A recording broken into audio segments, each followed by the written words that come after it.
Olá, amigos! Vou conversar com o professor Rocha, consultor e palestrante em gestão empresarial.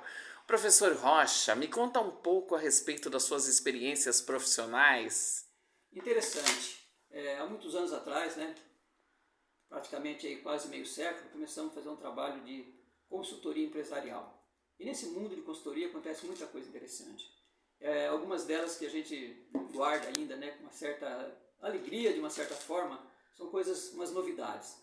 Certa vez nós estávamos fazendo um trabalho numa empresa, uma grande multinacional, ali na região de Sumaré, e nós tínhamos aquela dificuldade, né? Muitos concorrentes, né? Cada concorrente querendo ganhar o serviço, né? E o serviço naquela época era um serviço de porte, era coisas grandes, né? Tinha lá no mínimo 30 funcionários dentro daquela empresa multinacional, né? E aí todo mundo estava brigando pelos projetos, né? Para quem ia ganhar o orçamento. E aí um determinado concorrente nosso lá foi fazer um muro de arrimo, né? Um muro de segurança, que a região ali era engraçado, chovia muito, né? E a água entrava para dentro da fábrica, era uma fábrica enorme, uma multinacional. E aí o cara foi lá e deu um orçamento lá, sei lá, deu um orçamento lá de 250 mil reais para fazer aquele muro, era um muro mais ou menos com 2 km de comprimento, quase 5 metros de altura, né? Era uma coisa muito complicada. E aí veio outro concorrente e deu um orçamento bem lá embaixo. O orçamento dele era de 190 mil reais, por exemplo. Então nós temos 200 e qualquer coisa, o cara 190.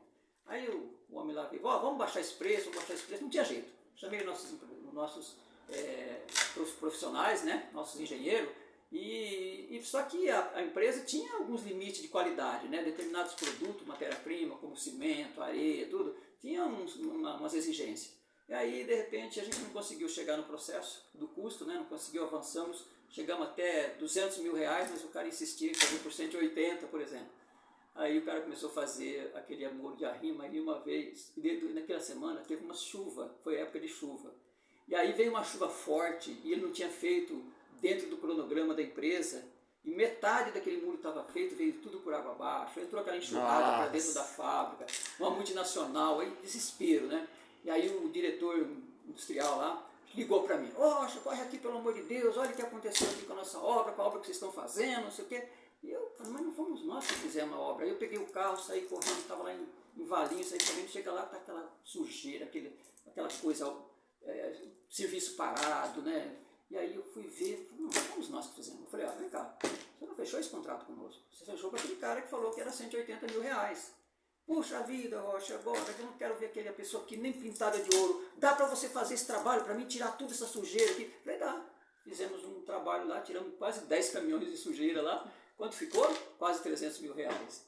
E aí é aquele velho ditado, o barato sai caro. Sempre, né? Eu sempre falo em consultoria, cuidado quando você está fazendo muito serviço ou vendendo muitos produtos, fica esperto, porque às vezes você está abaixo do preço daquele limite e você pode estar sujeito a muitas coisas. Outra também foi uma empresa, também em Valinhos, uma empresa muito forte, também uma empresa multinacional, que a gente fez um trabalho lá e lá era um pouco diferente. Nossa empresa que estava lá dentro, eles analisavam a performance. Analisava a performance da empresa, eles estavam com 4.5, por exemplo, de performance. Eles que tinham que chegar no mínimo a 7, porque eles estavam fazendo uma seleção de fornecedores, né?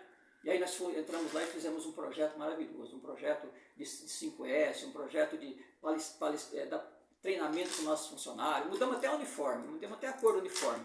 E aí, 2 meses depois, quando nós fomos participar daquela correria do orçamento e da qualidade, nós chegamos a 8.7. Nossa empresa foi a segunda melhor colocada em alta performance. Bacana, um trabalho maravilhoso que a gente fez lá, foi muito legal.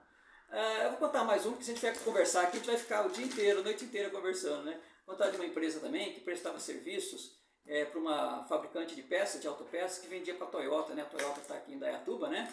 Vieram para cá, os japoneses vieram para cá com a Toyota, né? E nós prestávamos serviço para uma empresa que fazia todo um trabalho de juntar os outros pequenos e médios empresários, e eles também fabricavam, porque para dar o lote razoável, que a Toyota não comprava de lote de pequena escala, né? Tinha que ser lote acima de alguma escala. E aí a gente estava com preço lá, eu fui fazer uma consultoria nessa empresa, que eles não viam dinheiro. Chegava no final do mês, não tinha dinheiro, faltava dinheiro até para pagar funcionário. E aí eu fui avaliar, tinha um dos maiores clientes dele, era um cliente que repassava isso para ir para a Toyota. Aí fui lá, avaliei o preço, né, e fomos fazer o custo disso. O custo subiu mais ou menos de 15% a 20%. E aí nós ia dar um aumento e o rapaz falou, não vou aceitar esse aumento não. Ou vocês fazem essas peças para mim com esse preço, ou eu vou retirar minha matriz, né, que a matriz de fazer as peças era dele, né, ele vendia as matrizes. Eu vou pegar uma pessoa que faz mais barato aqui, até um chinês, um cara legal pra caramba, mas chinês não é brincadeira não. Aí o que aconteceu? Ele pegou um outro fornecedor, né, jogou lá dentro e vendeu as peças. Sabe o que aconteceu? A Toyota devolveu todas as peças dele por falta de qualidade. Olha. E aí ele voltou baixinho, voltou bem, falou, não, agora porque eu percebo que eu vou ter que pagar esse preço. Então, mais uma vez a gente fala, não vende só preço baixo. Analisa a sua empresa, analisa o que você está fazendo, veja como é que você está no mercado, né? Se o seu produto tem qualidade, isso é uma coisa interessante, tá bom? E fala pra gente, como fazer a consultoria numa empresa? Olha, a consultoria numa empresa de pequeno e médio porte, ela é bastante trabalhosa, né? Porque o pequeno e médio empresário, ele não tem aquela situação assim, ele conhece pouco sobre a gestão, né? O pequeno e médio empresário, ele é muito ligado na fabricação, ele é muito ligado nas vendas, ele é muito ligado nas partes assim, operacionais, sabe? E quando você fala de fazer uma consultoria, muitas empresas falam, puxa vida, mas isso é muito caro, consultoria é muito caro. Então, muitas vezes, quando a gente vai fazer um trabalho desse, o que a gente percebe eles não têm assim aquela paciência de esperar o resultado. Às vezes a gente começa numa semana, na outra semana eles pensam que já vai resolver o problema. E não é. Como é que funciona isso? Como é que inicia esse processo? Aliás, estive em São Paulo agora recentemente e abrimos um projeto e a gente ganhou, fomos vencedor de um projeto em São Paulo. A partir de segunda-feira a gente vai voltando lá para fazer o trabalho, né? Uma empresa de pequeno porte.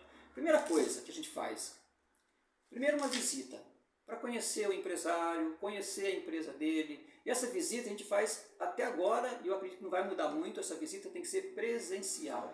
Não dá para você pedir para ele, grava para mim o que tem lá, põe não é assim. Ou seja, a gente vai lá sentir o ambiente da empresa. Isso não dá para sair no celular, não dá para sair você pode pegar a maior câmera do mundo.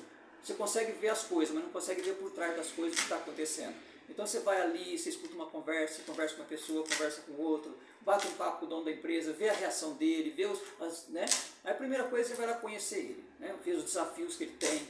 No segundo passo, já nessa sequência, a gente elabora uma coisa que a gente chama de análise organizacional atual da empresa dele. O que a gente faz? Eu tenho uma espécie de exames, né, que a gente pede, né, parte financeira, na parte de formação de preço, que é muito complicado, o pequeno e médio empresário não conhece as técnicas, né, de calcular preço, eles não conhecem técnicas de controle, então é uma situação muito interessante. Então a gente faz essa análise e vai ver todo o departamento dele, todos os departamentos a gente vai acompanhar para saber como está a empresa dele. Às vezes é uma coisa interessante que a gente põe lá, sim, nesse relatório, sim, nesse organismo aqui, vamos fazer isso aqui, tá? Primeiro, vamos falar da área financeira, não tem controle. Você vai falar da área contábil, não existe contabilidade. Você vai falar é uma coisa interessante, quando você percebe, vai jogando isso dentro de uma técnica, né, na ciência da gestão de empresas, você percebe que ele está ali mesmo pela luta dele, né, aquela batalha, aquela correria, trabalhando demais, às vezes trabalhando mais do que o natural, que nem dizia nosso amigo, o nosso querido Roberto Inhachique, né, fiz um trabalho de consultoria com ele para aprender mais alguma coisa, ele falava assim, o pequeno e médio empresário, ele não é que ele trabalha muito e ele colhe pouco. Por quê? Porque ele trabalha demais, mas ele não trabalha organizado, né? Então ele falava, o professor Roberto Inhachique falava para a gente nos cursos que a gente fez, ele falava o seguinte, realmente eles precisam trabalhar com mais qualidade, não é trabalhar 10, 12 horas por dia, trabalha 8 horas bem trabalhada, com calma, com organização, né? Então, aí a gente pegava esses trabalhos aí, para isso a gente faz um projeto de reestruturação. Olha que interessante, para começar a fazer a consultoria, você tem a visita para conhecer a empresa, você tem a análise de como está a situação atual dele e depois você elabora um projeto que eu chamo de projeto de reestruturação empresarial. O que é esse projeto? Exatamente colocar tudo isso que eu vi na empresa dele, pelo conhecimento que a gente teve, como eu fui gerente, diretor, contador, você tem uma visão muito ampla do que é a organização de uma empresa. E aí você tem ali palestras motivacionais. Muitas vezes eu chego numa empresa para falar de palestras motivacionais, ele vê lá, a produtividade dele não está boa, os funcionários estão indisciplinados, tem cara que, aquelas coisas que você sabe que o ser humano é muito complexo, mas eu pergunto para ele, poxa, você já treinou os seus funcionários? Você já deu algum treinamento, palestra motivacional para eles? Ele fala, Rocha, eu tenho minha empresa faz 5 anos, então nunca contratei alguém para fazer uma palestra que a princípio eu achava que era desnecessário.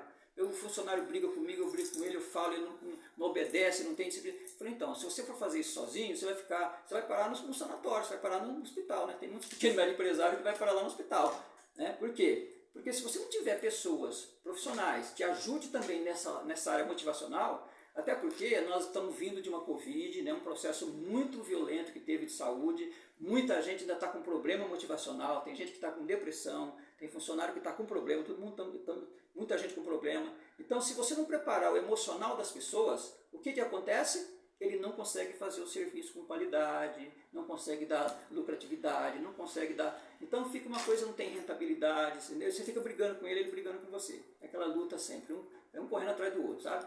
Então, tem as palestras motivacionais nesse projeto, né, que são as ferramentas que a gente usa. Tem os cursos técnicos, por exemplo, como calcular o preço do produto, como fazer determinada coisa, como mudar o seu layout da sua empresa para você produzir mais, com mais rapidez, né? Então, tem os cursos técnicos, tem também uma implantação de um banco de dados que 99% dos pequenos e médios empresários não gostam quando você fala, ele fica um pouco assustado quando você fala de contabilidade gerencial. Você fala de contabilidade para ele, ele já coça a cabeça. Por quê?